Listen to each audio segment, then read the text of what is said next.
Cilvēku teiktā nokļūtams, balsojums bijis ne tikai par valodu. Šis referendums tiek izmantots kā līdzeklis, lai norādītu uz citām nebūšanām.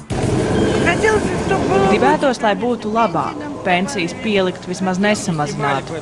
Pensija ir viens, bet valoda mēs būtu nodzīvojuši arī tā kā agrāk. Ka būtu darba vietas vairāk, būtu jāmetnē strādāt.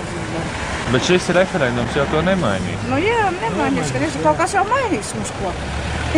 Nu šis jau tikai par valodu. Kas uzvarēs, tas mainīs. Kādu noskaņojumu jūs nācāt šodien? По-кривски. Можно? У нас были проблемы. У нас все на немецком пишется. Mums ir problēmas viss vācu valodā, un neviens iedzīvotājs to nevar izlasīt. Ни один жилец не может прочитать это. Tas ir viens un tas pats – vācu un latviešu valoda. Это то самое, что латышский, что немецкий. Все. Окей. Labdien! Labdien! Здравствуйте! No Latvijas televīzijas. По-русски можно? Я думаю, что... Domāju, ka daudzi sāk aizbraukt, un krieviem un latviešiem ir grūti kopā. Ja būtu viena valoda, būtu vieglāk strādāt. Man vienalga. Par vai pret. Ja godīgi sakot, vienalga, kas notiek. Tev ir vienalga, kas notiek, ja tev liekas, ka šī problēma ir mākslīgi kaut kā radīta? Man vienalga.